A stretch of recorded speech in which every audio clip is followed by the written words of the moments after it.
വാഹന ലോകത്ത് രണ്ട് വലിയ ഭൂകമ്പങ്ങളാണ് ഈയിടെ സംഭവിച്ചത്. ഒന്ന് നമ്മുടെ മഹീന്ദ്ര നടത്തിയ ഒരു തന്ത്രപരമായ നീക്കം, രണ്ട് ടാറ്റ നടത്തിയ ഒരു ആഗോള ഭീമൻ ഏറ്റെടുക്കൽ. ആയിരക്കണക്കിന് കോടി രൂപയുടെ ഈ ഇടപാടുകൾ വെറും വാർത്തയല്ല, മറിച്ച് ഇന്ത്യൻ കമ്പനികൾ ലോകം പിടിക്കാൻ പോകുന്നതിന്റെ വ്യക്തമായ സൂചനയാണ്. എന്താണ് ഈ രണ്ട് ഡീലുകൾ? എന്തിനാണ് മഹീന്ദ്രയും ടാറ്റയും ഇത്ര വലിയ തുക മുടക്കുന്നത്? നമുക്ക് വിശദമായി നോക്കാം. ആദ്യം നമുക്ക് മഹീന്ദ്രയുടെ കാര്യത്തിലേക്ക് വരാം. മഹീന്ദ്ര ആൻഡ് മഹീന്ദ്ര ജപ്പാനിലെ സുമിറ്റോമോ ഇസൂസു എന്നീ കമ്പനികളുടെ കയ്യിലുണ്ടായിരുന്ന SML ഇസൂസുവിലെ 58.96% ഓഹരികൾ വാങ്ങിയിരിക്കുകയാണ്.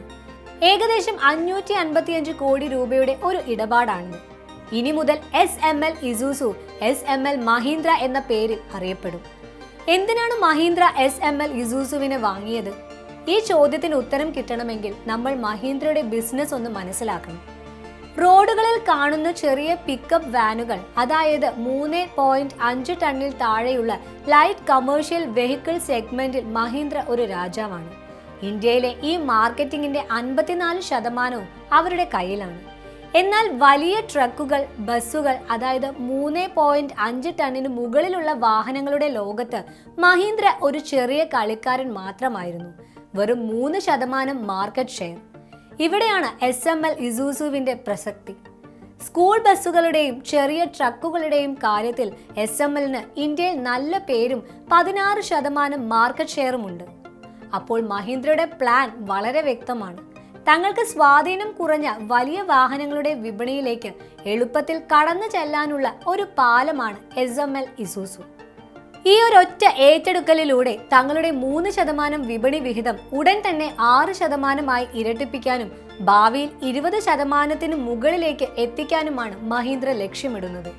ചുരുക്കത്തിൽ ഇന്ത്യയിലെ തങ്ങളുടെ സാമ്രാജ്യം കൂടുതൽ വലുതാക്കാനുള്ള മഹീന്ദ്രയുടെ ഒരു തകർപ്പൻ ആഭ്യന്തര തന്ത്രമാണിത്.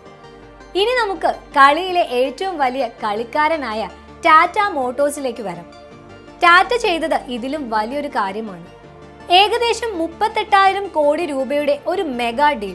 ഇത് ടാറ്റ ഗ്രൂപ്പിന്റെ ചരിത്രത്തിലെ തന്നെ ഏറ്റവും വലിയ ഏറ്റെടുക്കലാണ്.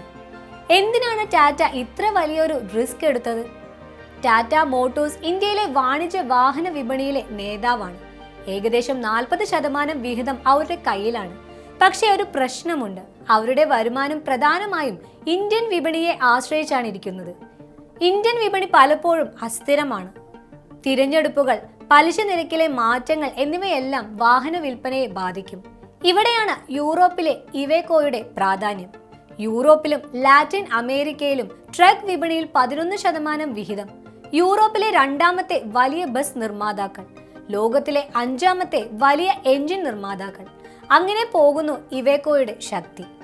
ഈ ഏറ്റെടുക്കൽ കഴിയുന്നതോടെ ടാറ്റയുടെ വാണിജ്യ വാഹന ബിസിനസ് ഒരു ആഗോള ഭീമനായി മാറും. വരുമാനത്തിന്റെ 50% യൂറോപ്പിൽ നിന്നും, 35% ഇന്ത്യയിൽ നിന്നും, ബാക്കി മറ്റു രാജ്യങ്ങളിൽ നിന്നും. ഇത് ടാറ്റയെ ഇന്ത്യൻ വിപണിയിലെ ചാഞ്ചാട്ടങ്ങളിൽ നിന്ന് ഒരു പരിധി വരെ രക്ഷിക്കും. രസകരമായ കാര്യം, ടാറ്റയുടെ ഇന്ത്യൻ ബിസിനസ് ആണ് ഇവേക്കോയേക്കാൾ ലാഭകരം. എന്നിട്ടും എന്തിനു വാങ്ങി? കാരണം ഇതൊരു തന്ത്രപരമായ കുറുക്കുവഴിയാണ്. ഇലക്ട്രിക്, ഹൈഡ്രജൻ വാഹന സാങ്കേതിക വിദ്യ, യൂറോപ്പിലെ വിപണി, ആഗോളതലത്തിലുള്ള ഗവേഷണ സംവിധാനങ്ങൾ എന്നിവയെല്ലാം ഒറ്റയടിക്ക് സ്വന്തമാക്കാൻ ടാറ്റയ്ക്ക് ഈ ഡീലിലൂടെ കഴിഞ്ഞു. 0 നിന്ന് ഇതെല്ലാം കെട്ടിപ്പടുക്കാൻ വർഷങ്ങളും കോടിക്കണക്കിന് പണവും വേണ്ടിവരുമായിരുന്നു. എന്നാൽ ഈ നീക്കത്തിൽ അപകടങ്ങളുമുണ്ട്.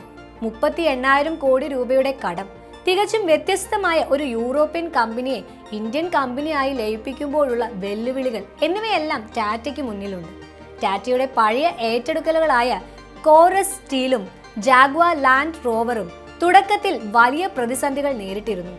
അപ്പോൾ നമ്മൾ കാണുന്നത് രണ്ട് വ്യത്യസ്ത തന്ത്രങ്ങളാണ്. മഹീന്ദ്ര ഇന്ത്യക്കകത്ത് തങ്ങളുടെ ശക്തി ഉറപ്പിക്കാൻ ശ്രമിക്കുമ്പോൾ ടാറ്റ ഇന്ത്യക്ക് പുറത്ത് ചിറകു വിരിച്ച് ഒരു ആഗോള ശക്തിയാകാൻ ശ്രമിക്കുന്നു. ഈ നീക്കങ്ങൾ വിജയകരമാകുമോ എന്ന് കാലം തെളിയിക്കും. ഒരു കാര്യം ഉറപ്പാണ്, ഇന്ത്യൻ വാഹന കമ്പനികൾ ഇനി വെറും ഇന്ത്യൻ കമ്പനികളല്ല. അവർ ലോക വിപണിയുടെ നിയമങ്ങൾ മാറ്റി എഴുതാൻ തയ്യാറെടുക്കുകയാണ്. ഈ വീഡിയോ കുറിച്ചുള്ള നിങ്ങളുടെ അഭിപ്രായങ്ങൾ താഴെ കമന്റ് ചെയ്യുക. കൂടുതൽ വാർത്തകൾക്കും വിശകലനങ്ങൾക്കുമായി മണി ന്യൂസ് മലയാളം ചാനൽ സബ്സ്ക്രൈബ് ചെയ്യുക. നന്ദി.